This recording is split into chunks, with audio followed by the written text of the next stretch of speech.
ఐటీలో ఎంట్రీ కావాలా? Trainee software engineer గా అజా కోడింగ్ ట్యూటర్ లో 2 వీక్స్ ట్రయల్ పీరియడ్ లో వెంటనే చేరండి.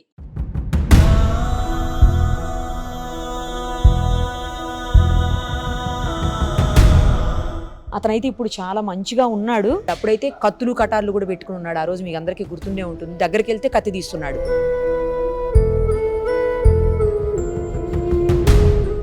గిరిగారు చాలా మనిషిని అసలు ఎంత మార్చారంటే మీరు అప్పటికిప్పటికి డ్రాస్టిక్ చేంజ్ కనిపిస్తుంది. చాలా మంచిగా ఉన్నాడు అసలు ఇప్పుడు ఇతను.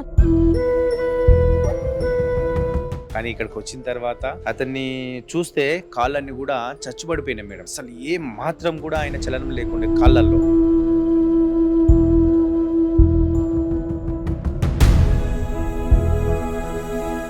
సో డాక్టర్ సలహా మేరకు మేము మాలిష్ చేయించి డైలీ ఫిజియోథెరపీ చేపిస్తున్నాము. ఇప్పుడు మేమిద్దరం పట్టుకుంటే లేచి నడుస్తూ ఉన్నాడు. ప్రస్తుతం మనం ఉన్నాం మాతృదేవోభవ అనాథ శరణాలయంలో. మీ అందరికీ గుర్తుండే ఉంటుంది, మనం చాదరఘట్ బ్రిడ్జ్ దగ్గర ఒక వ్యక్తి తన మలమూత్రాలు తానే తాగి తింటూ ఉన్నటువంటి మతి స్థిమితం లేని ఆ పర్సన్ ని చూసి చెలించిపోయి ఎవరో వీడియో పంపితే మనం వెళ్ళి గిరిగారికి ఫోన్ చేసి అక్కడి నుంచి ఆశ్రమానికి అతన్ని తరలించాము. దాదాపు ఇది జరిగి 3-4 నెలలు అయింది. ఇప్పుడు నేను వేరే పని మీద అనుకోకుండా ఇక్కడికి వచ్చాను. సరే ఎలాగ వచ్చాం కదా, అతను ఎలా ఉన్నాడో చూద్దామని చెప్పేసి వచ్చాము దగ్గరకు. అతనైతే ఇప్పుడు చాలా మంచిగా ఉన్నాడు. ఇంతకు ముందు మీద చాలా మారాడు. అప్పుడైతే కత్తులు కటార్లు కూడా పెట్టుకుని ఉన్నాడు. ఆ రోజు మీకు అందరికీ గుర్తుండే ఉంటుంది. దగ్గరికి వెళ్తే కత్తి తీస్తున్నాడు. కత్తిని గట్టిగా ఇలా పిడికిలు బిగించి బలంగా పట్టుకొని మన మీద అటాక్ చేస్తాడని భయపడ్డాం. ఆ రోజు పోలీసుల సహాయం కూడా తీసుకోవాల్సి వచ్చినటువంటి పరిస్థితి. సో ఇప్పుడు చాలా చేంజ్ అయ్యాడు. కాకపోతే ఆ రోజు నుంచి కూడా తల ఇలా కిందకే పెట్టుండేవాడు. ఆ రోజు అంతే, ఇప్పుడు కూడా అలాగే ఉంది. అదేదో ప్రాబ్లం ఉందని చెప్తున్నారు. ఒకసారి గిరిగారితో మాట్లాడదాం. ప్రస్తుతం మనతో పాటు ఉన్నారు, ఆయన మాట్లాడదాం. గిరిగారు చాలా మనిషిని అసలు ఎంత మార్చారంటే మీరు అప్పటికిప్పటికి డ్రాస్టిక్ చేంజ్ కనిపిస్తుంది. చాలా మంచిగా ఉన్నాడు అసలు ఇప్పుడు ఇతను. కొంచెం లావు కూడా అయినట్టు అనిపిస్తుంది నాకైతే. తప్పకుండా మార్పు అనేది వచ్చింది మేడం. మనం ఫస్ట్ తీసుకొచ్చేటప్పుడు అంటే చాలా కోపంగా అగ్రెసివ్ గా ఉండే, దగ్గరికి వెళ్ళంగానే ఆ చాకులు పట్టుకొని మనకి ఎక్కడ అటాక్ చేస్తాడా లేదా తనకు తాను ఏమైనా చేసుకుంటాడా. ఇంకొకటి ఏంటంటే తన ఒంటి పైన ఉన్నటువంటి బట్టలను తీసి పడేయడము, అంటే అలానైనా పబ్లిక్ వెళ్ళిపోతారేమని ఆయన భయభ్రాంతులకు గురి చేసేవాడు. కానీ ఇక్కడికి వచ్చిన తర్వాత అతన్ని చూస్తే కాళ్ళన్నీ కూడా చచ్చుబడిపోయినాయి మేడం. అసలు ఏ మాత్రం కూడా ఆయన చలనం లేకుండా కాళ్ళల్లో. సో మనం తీసుకొచ్చిన తర్వాత అతనికి కొంచెం సైకాట్రీ డాక్టర్ మెడిసిన్ ఇప్పించినాము. ప్లస్ కాళ్ళు కూడా పెరాలసిస్ వస్తే ఎలా అవుతుందో ఆయనకు అందులోనే పెరాలసిస్ కూడా అటాక్ అయింది. ఓన్లీ కాలు ఒకటే. సో డాక్టర్ సలహా మేరకు మేము మాలిష్ చేయించి డైలీ ఫిజియోథెరపీ చేపిస్తున్నాము. ఇప్పుడు మేమిద్దరం పట్టుకుంటే లేచి నడుస్తా ఉన్నాడు. అంత ముందుకు నడిచేవాడు కాదు, మీరు చూశారు. కాళ్ళని ఇలా ఎత్తి పెట్టేవాడు. సో ఇప్పుడు కాళ్ళు కింద పెట్టి భూమి కానించి నడుస్తా ఉన్నాడు. సో దేవుని దయ వల్ల ఆయనకి కాళ్ళు అయితే సెట్ అయిపోయినాయి. సో కొంచెం నెక్ లో ప్రాబ్లం ఉందని చెప్పారు. కిందికి ఉంటుంది. అంటే ఆయన 4 సంవత్సరాలు ఆ ప్రాంతంలో తల దించుకొని బతికాడు. ఎన్నడూ కూడా తల ఎత్తుకోలేదు అంటే అక్కడ ఉన్న వాళ్ళు చెప్పారు. మనం వెళ్ళినప్పుడు కూడా తలంతా కూడా కిందికి పెట్టారు. సో ఆ రకంగా ఉన్న వ్యక్తిని ఈ రోజు మనం కొంచెం మాట్లాడితే ఈ నెక్ అనేది కొంచెం ఎక్స్రే తీపిస్తే ఆ బోన్స్ తల 4 సంవత్సరాలు కంటిన్యూగా పెట్టేసరికి అలా అయిపోయిందండి. త్వరలో మళ్ళీ మనం ఆయనకు కొంచెం ఆపరేషన్ చేసి మంచిగా చేద్దామని చెప్పారు. మళ్ళీ 2-3 డేస్లో ఆయనకి ట్రీట్మెంట్ ఉంది. అక్కడికి వెళ్ళిన తర్వాత అది కూడా ఒక ప్రాబ్లం పోతే కొంచెం ఇంకా ఆయన రికవర్ అయ్యే ఛాన్సెస్ చాలా వరకు ఉన్నాయి మేడం. ఇప్పుడు ఆ అగ్రెసివ్నెస్ అంతా తగ్గి కొంచెం నార్మల్ అయ్యాడండి, లేకపోతే ఎవరి మీద అటాక్ చేయడం అట్లా ఏమన్నా జరుగుతుందా? వచ్చిన కొత్తలో ఒక 2 డేస్ అలా చేశారు. ఆ తర్వాత మళ్ళీ కొంచెం క్రమంగా తగ్గిపోయింది. సో ఆ కోపం అనేది అయితే ఇప్పుడు ఎలాంటిది కూడా కనిపించట్లేదు. ఎందుకంటే మనం సీసీ కెమెరా అబ్జర్వేషన్ లో పెట్టాము. ఆయన ఎవరినైనా అటాక్ చేస్తున్నాడా, తనకు తాను ఏమైనా చేసుకుంటున్నాడా అని ఆయన ఉన్నటువంటి ఒక ప్రదేశంలో సీసీ కెమెరా అబ్జర్వేషన్ పెట్టినాము. సో ప్లస్ ఇక్కడ ఉన్న వాళ్ళని కూడా ఏమనలేదు. సో ఫస్ట్ లో మనం అన్నం పెడితే చేయితో తినిపిస్తేనే తినేది. అంటే ఇద్దరం పట్టుకొని నోరు చాచి అన్నం నోట్లో పెట్టేవాళ్ళం అప్పుడు బలవంతంగా. ఇప్పుడు ప్లేట్ అక్కడ పెడితే తనకు తాను అందరు వెళ్ళిపోయిన తర్వాత మళ్ళీ తనకు తాను ప్లేట్ తీసుకొని అన్నం తింటున్నాడు.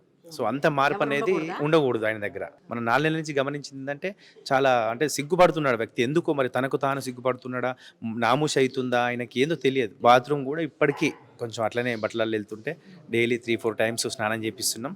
సో పర్వాలేదు. ఇప్పుడు కొంచెం బాత్రూమ్ వచ్చినప్పుడు ఆయన ఎవరు లేకుంటేనే తనకు తాను డేక్కుంటే వెళ్తున్నాడు. లేదంటే మనం తీసుకెళ్లి గంటకోసారి కూర్చోబెడితే కూర్చుంటున్నాడు. మళ్ళీ ఆ రకంగా మార్పు వచ్చింది. మీకు గుర్తుందండి, ఆ మధ్యలో ఎవరో వాళ్ళు వచ్చారని చెప్పి మీరు నాకు ఫోన్ చేశారు. ఎవరైనా వచ్చారా అండి? వాళ్ళు ఎందుకు మరి తీసుకోకుండా వెళ్ళిపోయారు ఇతన్ని? సో వచ్చారు మేడం, మా బ్రదరే ఇతను, మేము గ్యారంటీ ఇస్తున్నానని చెప్పేసి కొన్ని సర్టిఫికెట్స్ తీసుకొచ్చారు. 10th క్లాస్ అవి ఆంధ్రప్రదేశ్లో తప్పిపోయారు. సో మేము ఉండేది తెలంగాణలో అని చెప్తే వాళ్ళ మరి వచ్చి చూశారు. అతను వచ్చిన తర్వాత 2 రోజుల వరకు నేను చూపించలా. మళ్ళీ వచ్చారు, మళ్ళీ చూశారు, మళ్ళీ పోయారు. ఇతని ప్రాబ్లమ్ కాళ్ళు చచ్చిపడిపోయినాయి, మెడలు ఇలా ఉన్నాయి, మనిషి మాట్లాడట్లేదు, అని చెప్పేసి వాళ్ళకు మరి భయం వేసిందా, ఇతను ట్రీట్మెంట్ మనం ఏడబెట్టుకుంటామని చెప్పి నిజంగా వాళ్ళ బ్రదరే ఉండొచ్చు. నేనేం చెప్పాను, మరి DNA టెస్ట్ చేయించుకోండి, ఎందుకంటే మనం తీసుకొచ్చాము వేరే వాళ్ళని చెప్తే ఈ రోజుల్లో బాగాలేవు. తీసుకెళ్ళిన తర్వాత ఇంకేదన్నా జరిగినప్పుడు ఇబ్బంది అవుతుంది, లేదా ఇంకా ఆయనకి ఏమైనా ట్రీట్మెంట్ పరంగా చూపిస్తారా లేదా, మరి అలా బ్రదరేనా కాదా అని నేను DNA టెస్ట్ చేసుకోమని చెప్పాను. సో మీకు కూడా వాళ్ళు కాల్ చేసి ఉంటారు, నేను కూడా మీకు ఇన్ఫర్మేషన్ ఇస్తే ఒకవేళ వాళ్ళ మనిషి అయితే మనం చెప్దామని మీరు కూడా ఆ రోజు చెప్పడం జరిగింది. సో మళ్ళీ ఇప్పటికి 3 నెలలు అవుతుంది, ఇంతవరకు ఫోన్ చేస్తే కూడా లిఫ్ట్ చేయట్లేదు వాళ్ళు.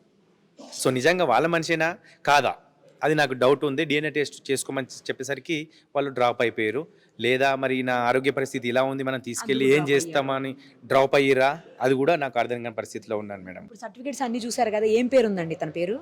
అందులో వెంకటేష్ అని ఉంది మేడం, వెంకటేష్ అని ఉంది ఆయన తెచ్చిన సర్టిఫికెట్లో. సో మరి ఇతని పేరు ఏంటనేది మరి ఈయన గుర్తుపట్టట్లేదు, వచ్చిన వాళ్ళని కూడా. ఈయన అప్పుడు కూడా మాట్లాడేవాడు కాదు, ఇప్పుడు మాట్లాడలేదా అండి? లేదు మేడం, అక్కడ ఉన్న వాళ్ళు కూడా మన గత 4 సంవత్సరాలు కూడా మాట్లాడలేదంట. ఇక్కడికి వచ్చిన తర్వాత కూడా అసలు ఏం మాట్లాడాలి, అసలు నోట్లో నుంచి మాట తీయట్లేదు.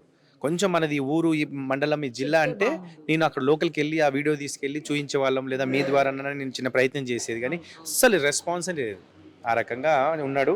కానీ దేవుని దయ వల్ల వారి కుటుంబానికి చేరుకుంటే నాకు అంతకంటే మించిన సంతోషం లేదు. కానీ మీ ప్రయత్నం, మా ప్రయత్నం, ఆయన ఇంటికి చేరుకుంటే మనకు సంతోషంగా ఉంటామని అనుకుంటున్నాను. చాలా మంది ఈ మధ్య కాలంలో మీరు వాళ్ళకి అప్పచెప్తా ఉన్నారు కదండి. అంటే ఒకటే అనుకున్నాను మేడం, సమాజం నాకేమి ఇచ్చిందని కాకుండా సమాజానికి నేనేమి ఇస్తున్నానని ఆలోచనతోటి నెలలో మినిమం 10 మందిని తప్పిపోయిన వాళ్ళని అప్పగించాలని ఒక సిద్ధాంతం మనసులో పెట్టుకున్నాను. సో నేను, నా ఫ్యామిలీ, నా టీం ఒక మంచి సంకల్పంతో తప్పిపోయిన వాళ్ళు చాలా మంది రోడ్ల మీద మినిమం 5,000 మంది హైదరాబాద్లో తిరుగుతున్నారు, 140 మంది మన దగ్గర ఉన్నారు.